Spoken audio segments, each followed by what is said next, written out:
9:53 a.m. We are wrapping up with Naazim Adam. He is the coordinator of the PSA, that's the Palestine Solidarity Alliance. We're going to be talking about Hamas accusing Apartheid Israel of violating terms of the ceasefire deal. On the other hand, like I've said just now, the man with the God complex, Donald Trump, is has big plans for Gaza, and he, in turn, and his cronies are accusing Hamas for the supposedly stall on the ceasefire. But someone in the know, that is Naazim Adam, will shed more light on this matter. Assalamu alaikum to you. Welcome to the program. Walaikum salam wa rahmatullahi wa barakatuh. Good to be with you on Salam Media. It's been a long time. Nice to hear your thoughts on the current situation in Gaza. I'm just absolutely horrified. I think I can't even find the right words to express my outrage against these white supremacists, and you know whom I'm referring to here, and the audacity with the way they are dealing with the situation in Gaza, and particularly the Palestinian people. The latest utterings from Trump is that Gazans won't have a right to return once they resettle them elsewhere in the Middle East. These are frightening, absolutely frightening rantings. Nazim, what do you make of all of this? Look, first, it is absolutely horrifying what the people of Gaza, but what the Palestinians have been experiencing the last 15 months and last 75 years. So I think that the reality is that white supremacy, Nazi fascism is rearing its ugly head again, and we are in a period of history that is, I suppose, the worst for humanity and humankind. It's unbridled imperial, colonial, white dominance. And in everything that is said, there is no consideration, particularly from mainstream media, for the value and lives of the Palestinian people. There is a lot of concern for hostages and their state and condition. But when you look at the reality of nearly 2 million people starving, the tens of thousands of people coming out of brutal torture in what I can only describe as extermination camps and not even prisons, many of them without charge, the destruction in Jenin, the destruction of homes and the ethnic cleansing in the entire West Bank, we are seeing a horrific, ugly head of Western imperialism. And Trump and Netanyahu epitomize this. They are war criminals in their own right. The fact that Trump thinks that he can deal with the Palestinian issue in a transactional way is going to be a rude awakening for him. And one of the things that we are beginning to see, and this has been a little bit of a glimmer of hope, is that the Arab states are standing united against this, because they know that any kind of displacement or ethnic cleansing of the Palestinian people, the brunt or the burden will be laid at their doorstep. So there is an Arab League emergency summit being called for a week's time, and we know that they have rejected it. But there is this arrogance and this drunkenness on power and military dominance that is driving this agenda of white supremacy. And I'm just reminded of the famous, I think it was Stephen Biko who said, "Black man, you are on your own." And what that Absolutely. tells us is we've got to reorganize, we've got to redouble our efforts, we have to rebuild our movement for anti-colonial struggles. We need to boycott, sanction, because the global south, the majority of the world's population stands with Palestine, and we need our governments now to act. We need to stop supplying the coal. We need to totally isolate apartheid Israel, and if America wants to isolate itself, and if they want to take some Afrikaners who have not overcome their racist past and want to be want to present themselves as victims when they're actually privileged and they want to leave, then that is also fine. I think the importance is that unless we discuss the issue of the land, both in Palestine and the right of return, and the land and the right of return in South Africa, both Palestine and South Africa will never be free. There are similarities there, but I don't think even under apartheid did we suffer the horrors that have been, that the Palestinian people have been exposed to. That being said, Nazim, and I'm glad you draw the parallels between South Africa and Palestine. Let's look at this creature, this that has now taken supposedly control of the world, because it seems that the moment Trump opens his mouth and his mind and spills out all this vile orders and accusations, etc., that governments around the world seem to be shivering and shaking in their boots. Are they that afraid of uh, severing relations with America? Is it going to come at too great a cost to them when we look at the bilateral arrangements they have with them, and possibly in our case in South Africa, the funding that has been cut? That's the one part of the comment. Then why is it that countries like us, South Africa, are still dependent on the Western world for handouts, for loans, for aid? Because those have to be repaid in some form or some way. Um, and when that does happen, then they have a greater claim on our resources. Is it not so? Yeah, Julie, you'll be surprised how much of our country's wealth, land, and minerals are actually in the hands of foreign nationals and foreign companies.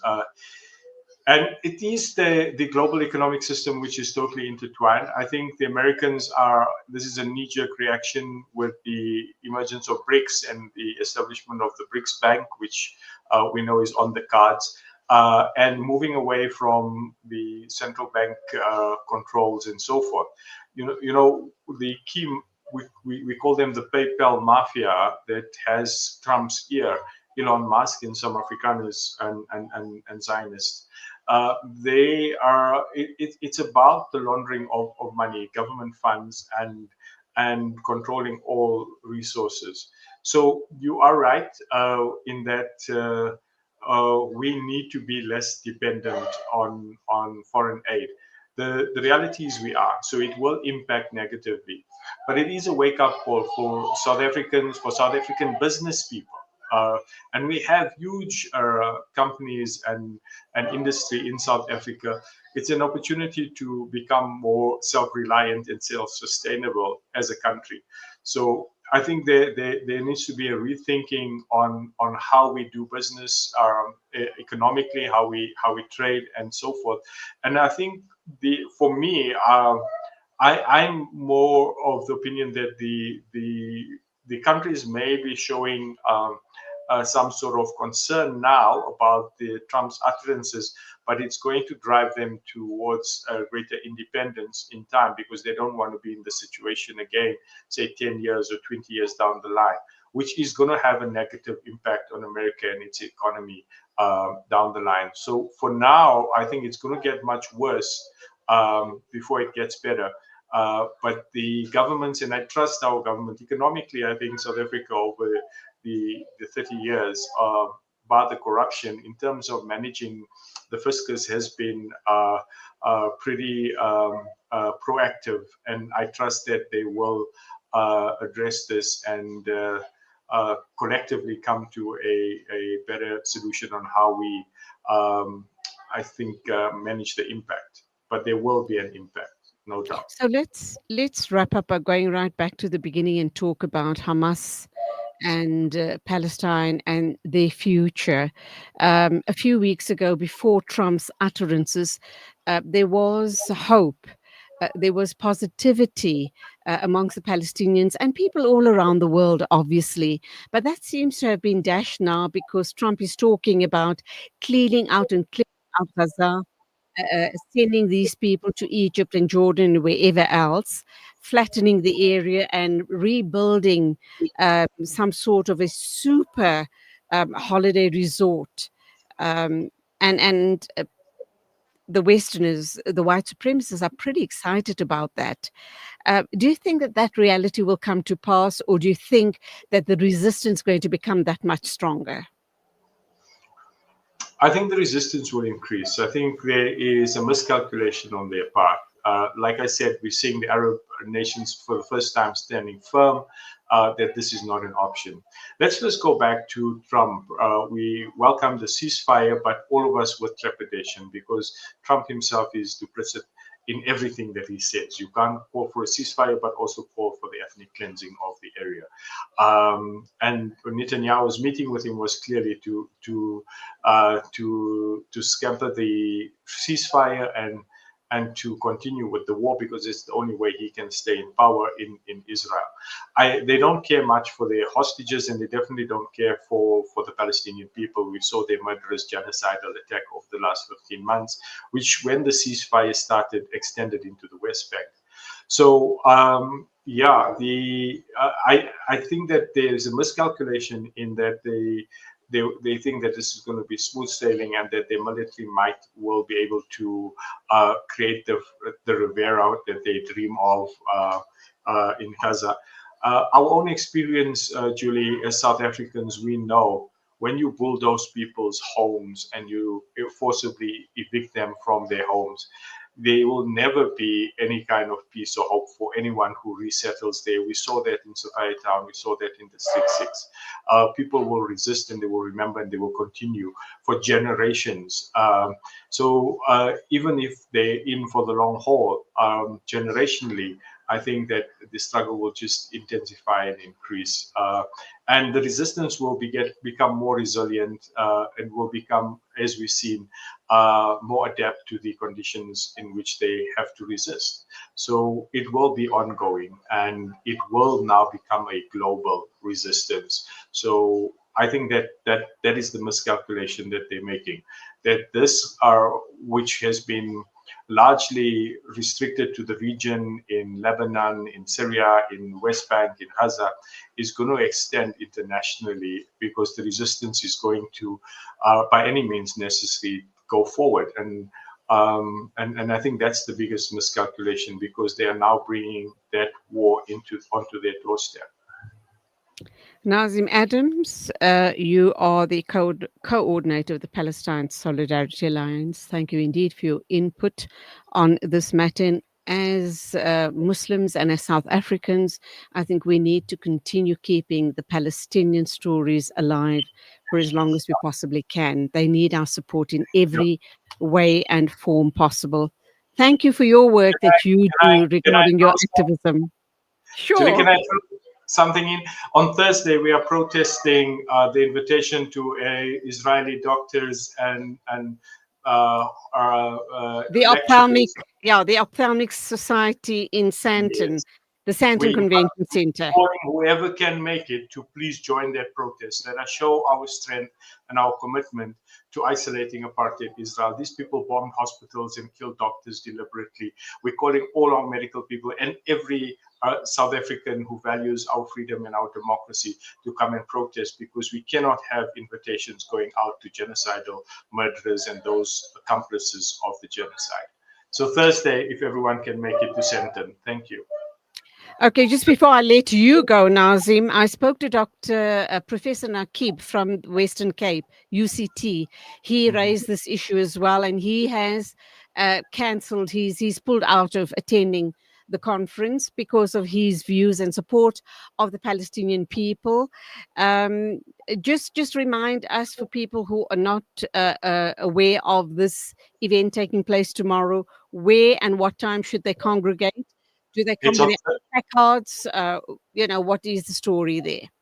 It's on Thursday morning. It's outside the Sandton Convention Center. It's as usual, multifaceted group of progressive forces that are coming together to protest the invitation and the presence of I forget his name, but he's an Israeli professor from the university that It's actually Professor Didi. I think it's did, Professor yes, Didi. Yep. and he's from that university that steals Palestinian corpses and does experiments on them. So he's one of those really horrific people. We need to be there in our numbers to protest it. Whoever can take an hour off, 2 hours, take your lunchtime. But it's from the morning, from about 8 a.m.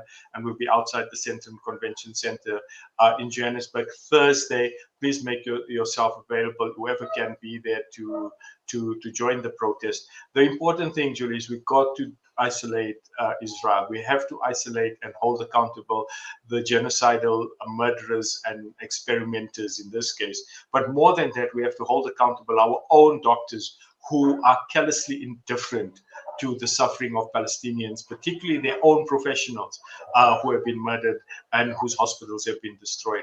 For them to even consider hosting such a person and ignoring the genocide that's unfolding on our screens, that is absolutely callous, and we have to hold them to account as well. So we look forward. There's going to be a lot more action. The solidarity is going to have to build in its momentum. Unfortunately, the ceasefire is on the brink. We pray that it doesn't. We know we're going into Ramadan and so forth, and people are already starving. There's no water. It's ice cold. Our own Palestine Solidary Alliance, we have produced a number of tents that's not being allowed to go through. There's supposed to be 200,000 tents. We've got a small portion of that, but everything's blocked, and that's a violation of the ceasefire agreement. Number one, the water violation of ceasefire agreement, the medical supplies, the fuel supplies, everything has been blocked. They're continuing to bomb places in Gaza. They're sniping people and civilians. So that is why Hamas has no option but to say that they're not going to release the hostages, because Israel has been continuously violating the ceasefire agreements. Naazim Adam from the PSA, thank you indeed. You're absolutely on point there with all of those very, very important issues that you've raised in the last few minutes. Let's take heed. Until the next time, as always, keep that flag flying as high as you possibly can. Assalamu alaikum to you. Wa alaikum salam wa rahmatullahi wa barakatuh. And that brings us to the end of the show for this morning, 11 after 10 o'clock. Thank you for your company. From me, Julie Ali, till next week, Monday at the same time as always. Take care. Assalamu alaikum and Khudafiz.